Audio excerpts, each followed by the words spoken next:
Hey guys, wanted to give you your inspiration for the day.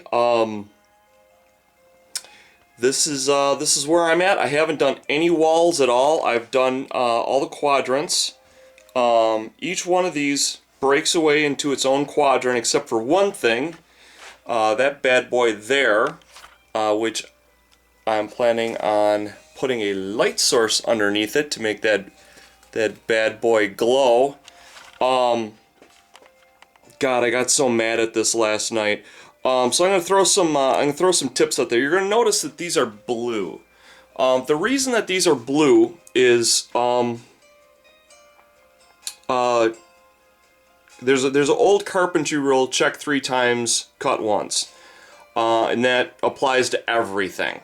Even when you're mean, you've done stuff hundreds of times. Sometimes you overlook things, or sometimes things don't hold 90 degrees. Shame on you. Should take a sledgehammer to you.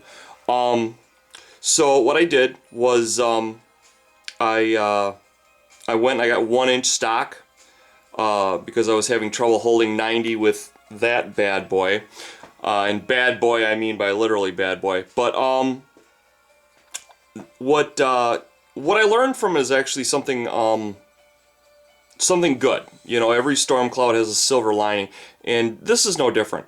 What I found out is, you know, when you work on something like this, and I cut more than I need. I'm assuming there's going to be a problem here or a problem there, and you know, from doing this as long as I have, I've come to expect problems, because they rear their heads. No matter how many times you do stuff, things pop up. So at this point, I just plan for it and like I said, make some extras here and there. And what happened was that I actually, if you see up here, these two are full of parts, and there's a pile of parts there. So the kind of cool thing, I guess this is turning into a little bit of a vlog here,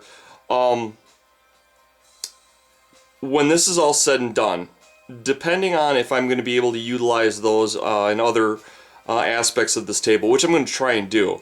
If there's enough left, I think what I'm going to do is I'm going to actually make a ruined version of this as well. And I'll probably sell it on eBay or something or other, I don't know. None of the walls are done yet. I'm looking into, I just used cutout pieces that were scrap from all the initial cuts that I was making here to kind of basically prop it up. So, you know, before you say, wow, the walls look crappy, they do, because they're strictly garbage cut off pieces I'm using to prop up the layers. So the overall pattern that you're seeing, that's correct. That's right on. And if you're wondering, it's 2 feet by 2 feet by 12 inches. So it's I think it's pretty much a perfect pyramid.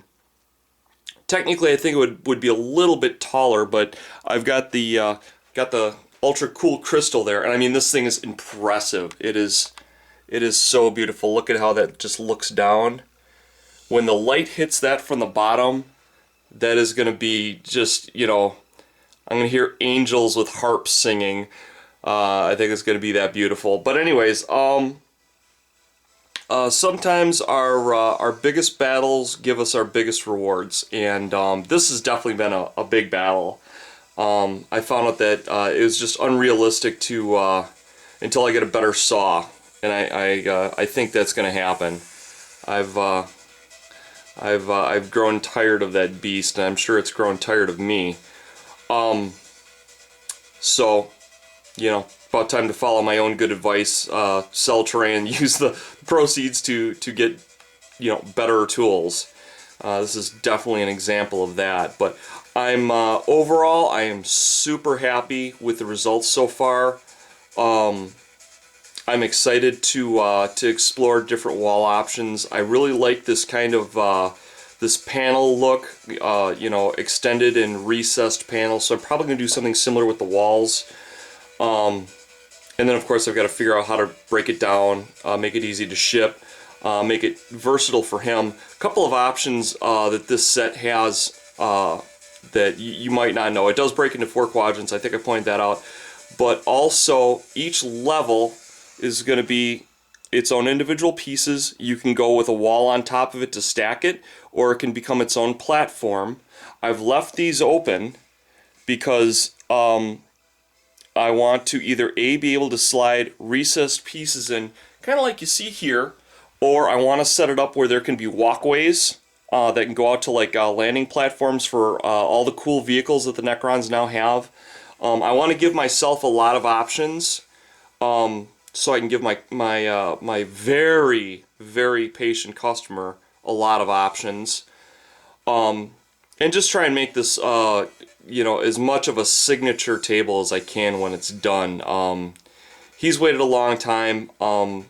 I've had problems with it. It burned me out, but you know, sometimes that's necessary to come around and make you know, what I'm not saying that this is a masterpiece, but as far as like my own work, it's probably going to be up among some of the best terrain I've ever made, just because it's been such an epic battle, and I think it'll be totally worth it when it's done. So this is your inspiration for the day and putting up with me. Like I said, I'd give you a little flybys and stuff, but it you know, there's not a lot to show you until I get the walls done. So that's what's going on.